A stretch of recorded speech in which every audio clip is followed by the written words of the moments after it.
हरे कृष्णा। आज मैं आपके लिए एक प्रसंग लेकर आया हूँ रामायण से।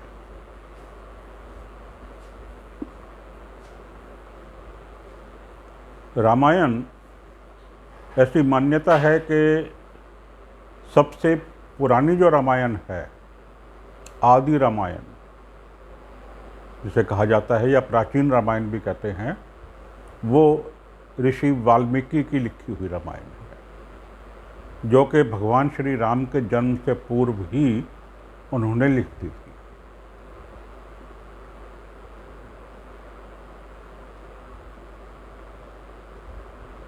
जो अधिक प्रचलित रामायण हैं उनमें महर्षि वाल्मीकि की लिखी हुई रामायण वाल्मीकि रामायण या आदि रामायण, और दूसरी है गोस्वामी तुलसीदास जी की लिखी हुई रामायण श्री रामचरितमानस।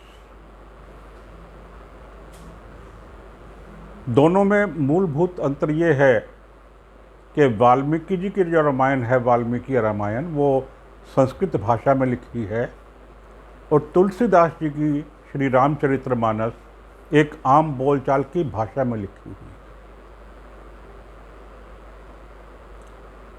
इन दो मुख्य रामायण के अतिरिक्त लगभग 300 और अन्य रामायण लिखी हुई हैं विभिन्न भाषाओं में, संस्कृत में, हिंदी में और दूसरी भाषाओं में। लगभग 300 ऋषियों ने रामायण लिखी है, लेकिन सभी रामायण में भगवान श्री राम पुरुषोत्तम हैं, मर्यादा पुरुषोत्तम श्री राम। ऐसा नहीं है कि भगवान श्री राम बड़े होने के बाद ही मर्यादित हुए, डिसिप्लिन में आए, बल्कि वो बचपन से ही डिसिप्लिन में थे, शुरू से ही डिसिप्लिन में, मर्यादा में थे। एक बड़ा अच्छा प्रसंग आता है कि एक बार माता कौशल्या और भगवान श्री कृष्ण की मैया यशोदा दोनों मिलने आई। एक बीच में कॉमन जगह रख ली, वहाँ दोनों आ गई, आकर के बैठ के बातें करने लगी। यशोदा मैया के साथ कृष्ण जी आए थे जो छोटे से बच्चे थे, कौशल्या जी के साथ भगवान श्री राम आए थे, वो भी छोटे से बच्चे थे। दोनों बच्चे खेलते रहे और दोनों माताएं बैठ करके अपने बातें करती रही। समझ लो कि दिन में 12-1 बजे वहाँ मिले होंगे। बातें करते करते दोनों को बहुत टाइम हो गया, थोड़ा अंधेरा होने लगा, तो दोनों ने कहा भाई अब चलो अपने अपने घर चलते हैं, क्योंकि रात्रि भोजन का समय हो गया है, अब जाके सारे तैयारी करवाते हैं। तो जल्दी जल्दी चलने लगे। कुछ थोड़ा अंधेरा सा हो गया था, भगवान श्री राम भी सांवले, भगवान श्री कृष्ण भी सांवले, नहीं पहचान पाई। भगवान श्री कृष्ण कहाँ आ गए? अयोध्या में, कौशल्या माता के साथ, और भगवान श्री राम पहुंच गए गोकुल में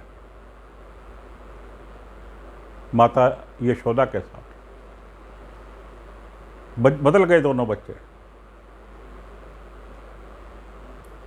रात हो गई थी, घर पहुंचे अपने अपने। उधर नंद बाबा खाना खाने के लिए बैठे रात को, उधर महाराज दशरथ खाना खाने के लिए बैठे। रूटीन था, बच्चे साथ में ही खाते थे। लेकिन आज तो राजा दशरथ के पास तो लीला पुरुषोत्तम भगवान श्री कृष्ण, और नंद बाबा के पास मर्यादा पुरुषोत्तम भगवान श्री राम। दोनों बच्चों के स्वभाव में बहुत अंतर।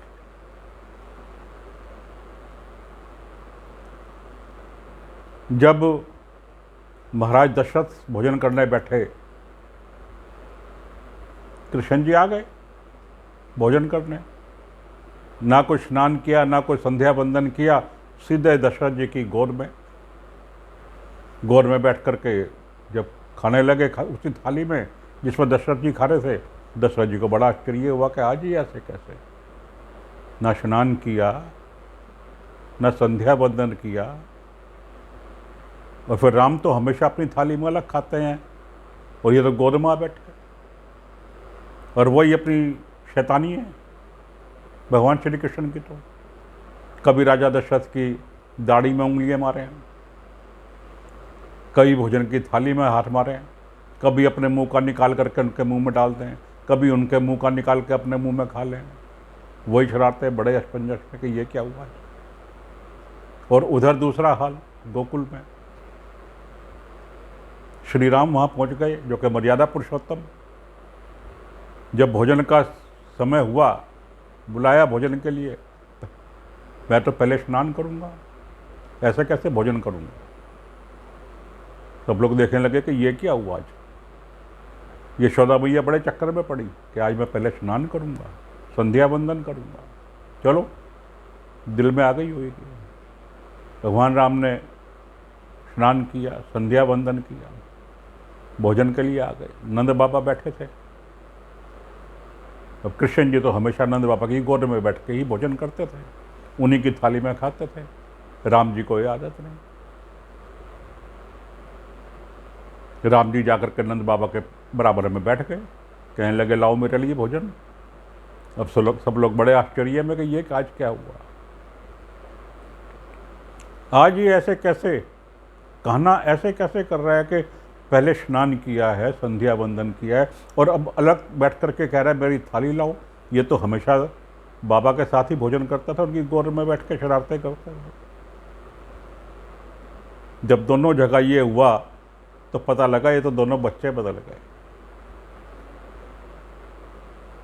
फिर दोबारा अपने अपने स्थान पर आए। तो भगवान श्री कृष्ण तो लीला पुरुषोत्तम हैं, और भगवान श्री राम बचपन से ही मर्यादा पुरुषोत्तम है, जो सदा मर्यादा में रहे। रामायण में एक मर्यादा का सुंदर उदाहरण है। हर कोई अपनी अपनी मर्यादा में है, अपनी मर्यादा कोई नहीं लांघता। जैसा कि मैंने आपको बताया कि रामायण लगभग 300 ऋषि मुनियों ने लिखी हैं, 300 के करीब रामायण हैं। उनमें से एक जो रामायण है, दक्षिण भारत में एक बहुत बड़े महर्षि हुए कंबन, ऋषि कंबन ने लिखी। ऋषि कंबन ने 12वीं सदी में यह रामायण लिखी थी। जी हाँ, 12वीं सदी में ऋषि कंबन ने रामायण लिखी, जो कि मूल रूप से तमिल भाषा में है। बाद में उसका अनुवाद और बहुत सी भाषाओं में हो चुका है, हिंदी में भी हो चुका है, इंग्लिश में भी हो चुका है, बहुत सी भाषाओं में हो चुका है, लेकिन मूल रूप से तमिल भाषा में है। 12वीं सदी में रामायण का नाम है राम अवतारम, श्री राम अवतारम। महर्षि कंबन ने लिखी। तो आज जो मैं प्रसंग लेकर के आया हूँ, ये ऋषि कंबन की श्री रामावतारम से है। ये प्रसंग ना तो वाल्मीकि जी के रामायण में है और ना ही तुलसीदास जी के श्री रामचरितमानस में। ये अलग से ही एक प्रसंग है जो कि श्री राम अवतारम में है। इस प्रसंग में रावण के चरित्र को उभारा है ऋषि कंबन ने।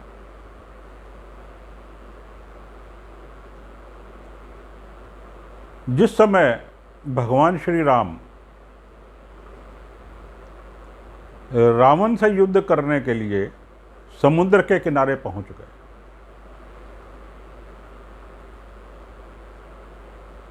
रामेश्वरम के स्थान पर, जो आज हमारे रामेश्वरम है, रामेश्वरम के स्थान पर पहुंचे, तो वहाँ भगवान ने निर्णय किया कि युद्ध आरंभ करने से पहले भगवान शिव की पूजा की जाए ताकि वो प्रसन्न हो जाएं और युद्ध में हमें विजय हासिल हो, जीत हासिल हो। अब भगवान शिव की पूजा करने के लिए सारी तैयारियां करनी शुरू की जो कर सकते थे। समस्या एक आई कि ये सारा यज्ञ आदि संपन्न करवाने के लिए आचार्य कौन हो। भगवान श्री राम ने अपने साथियों को कहा कि किसी आचार्य को लाओ जो कि ये हमारा सारा यज्ञ, सारी पूजा संपन्न करवाए। जामवंत जी ने कहा कि यहाँ जंगल में तो पेड़ पौधे हैं या ये कुछ ऋषि मुनि हैं, हम कहाँ से लाएं ऐसे आचार्य को जो कि ये सारा कुछ संपन्न कराए। श्री राम ने कहा कि आचार्य के बिना तो ये यज्ञ संपन्न नहीं हो पाएगा, और आचार्य भी ऐसा चाहिए जो वैष्णव भी हो और शैव भी हो और कर्म कांड का ज्ञाता भी हो, वही भली प्रकार से इसे कर पाएगा।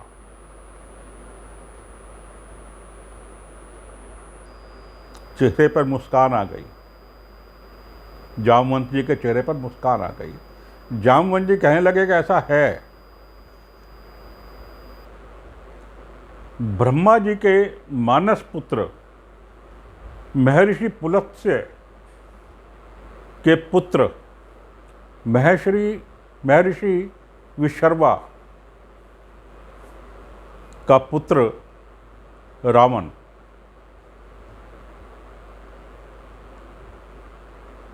क्योंकि वो महर्षि पुलस्त्य का पोता है इसलिए वैष्णव है, शिव जी का महान भगत है, शैव है और कर्म कांड का पूरा ज्ञाता है।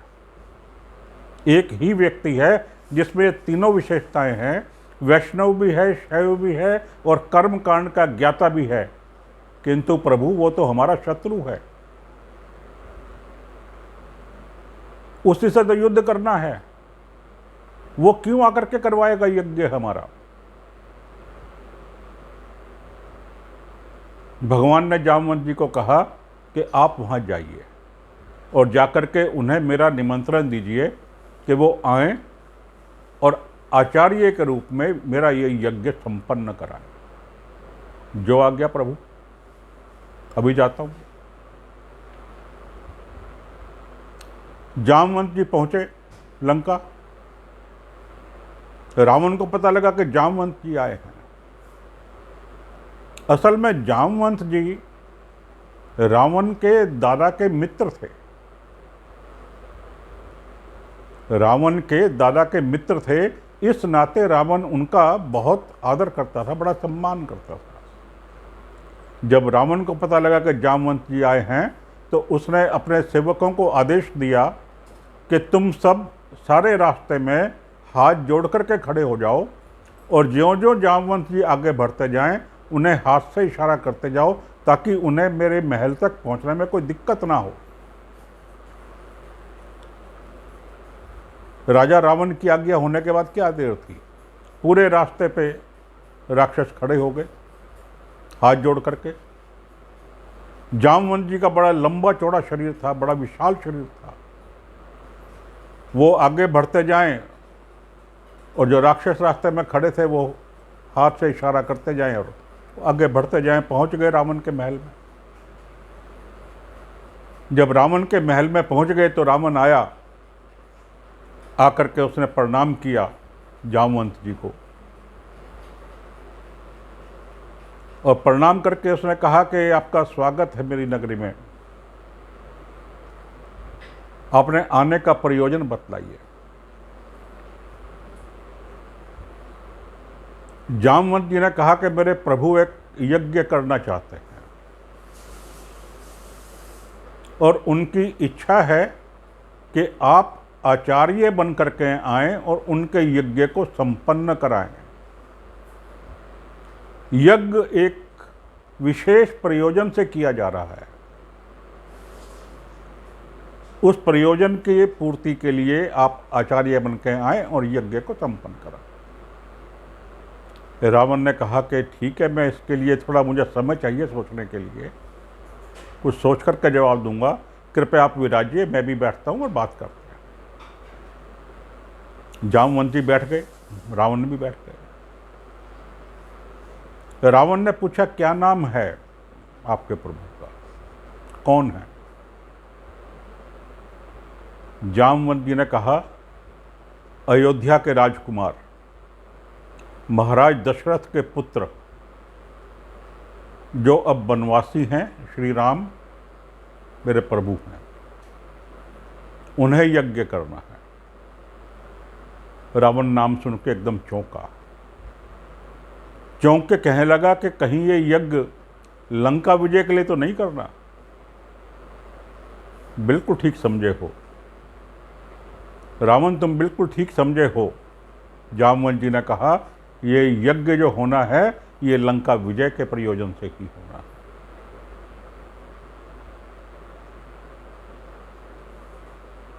है। रावण ने देखा कि कौन आया है मुझे निमंत्रण देने के लिए, मेरे दादाजी के मित्र, और किसने बुलाया है पता था रावण को, किसने निमंत्रण दिया। रावण ने तुरंत कहा कि ठीक है, मैं आचार्य बन करके आऊँगा और आकर के पूरा यज्ञ संपन्न कराऊँगा। आप उन्हें कह दीजिएगा कि वो कोई किसी प्रकार की चिंता ना करें, अब से वो मेरे यजमान हैं और मैं उनके यज्ञ का आचार्य। जामवंत जी ने पूछा कि फिर यज्ञ के लिए क्या क्या सामान सामग्री चाहिएगी, आप बतलाइए ताकि हम इकट्ठा करें।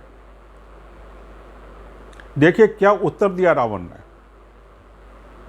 रावण ने कहा कि जब यजमान वनवासी हो, अपने घर के बाहर यज्ञ कर रहा हो, तो यह आचार्य का कर्तव्य है कि वो सारी सामग्री, सब चीज की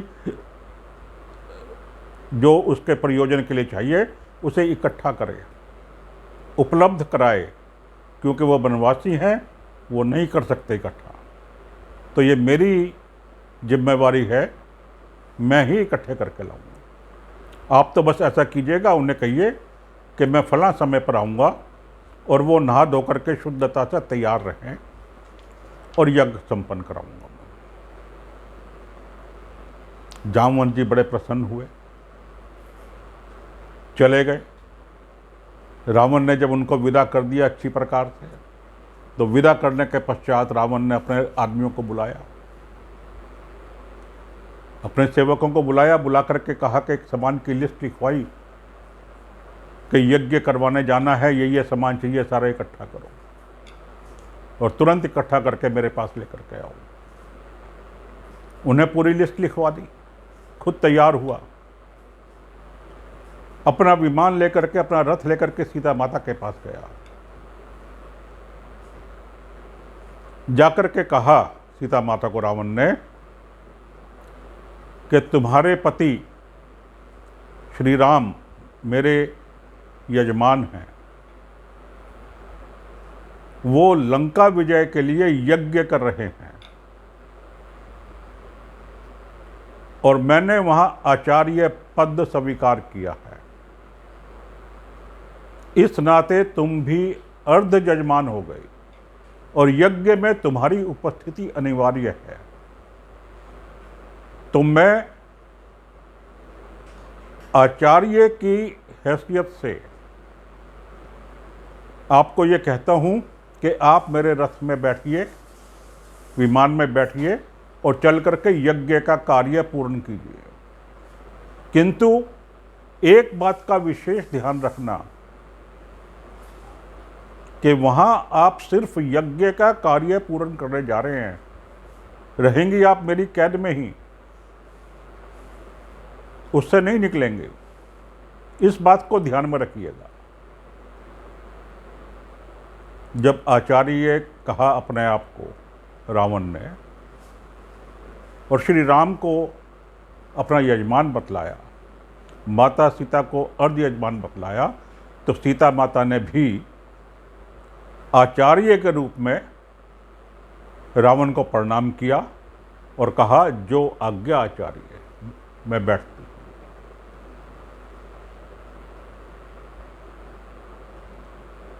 रामायण में ऋषिवर लिखते हैं कि रावण ने उन्हें आशीर्वाद दिया, और क्या आशीर्वाद दिया? अखंड सौभाग्यवती बहो, अखंड सौभाग्यवती बहो, कंबन ऋषि ने लिखा है। वहां से रावण सारी सामग्री वगैरह सारा जरूरी सामान लेके सीता माता को लेकर के रामेश्वरम के स्थान पे आया। हनुमान जी पूजा के लिए शिवलिंग लेने गए हुए थे, पहले ही भेज दिया था कि शिवलिंग ले आओ।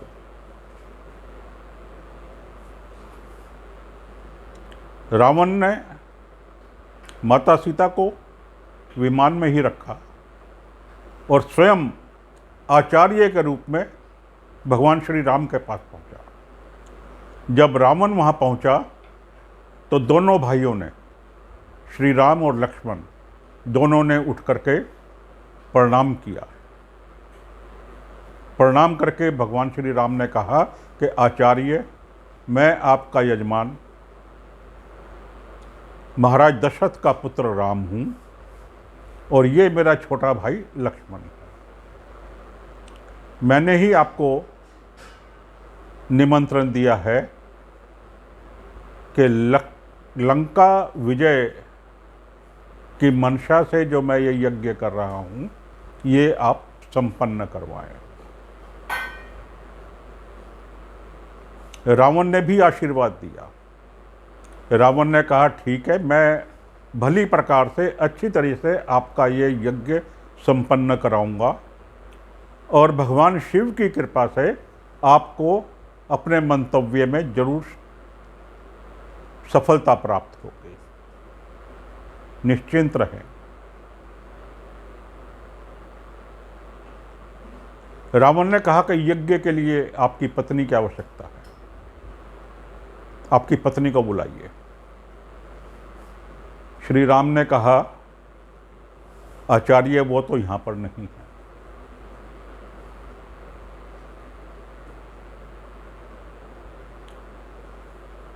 उनके बिना ही यज्ञ करना होगा। रावण ने कहा, ऐसा कोई विधान नहीं है, केवल 3 ही परिस्थितियों में बिना पत्नी के यज्ञ हो सकता है। पहली तो ये कि आप विधुर हों, आपकी पत्नी की मृत्यु हो चुकी हो। दूसरी ये कि आपका विवाह ना हुआ हो, और तीसरी कि आपकी पत्नी ने आपको त्याग दिया हो। अब बतलाइए इन तीनों में से क्या है? श्री राम ने कहा कि आचार्य, इन तीनों में से कुछ नहीं है। तभी बीच में जामवंत जी बोले कि इनके अलावा, इनके अतिरिक्त और क्या प्रावधान है जो ये यज्ञ संपन्न हो जाएगा। देखिए, श्री राम ने ये नहीं कहा कि मेरी पत्नी आपके पास है। क्यों? क्योंकि यहां रावण आचार्य के रूप में है।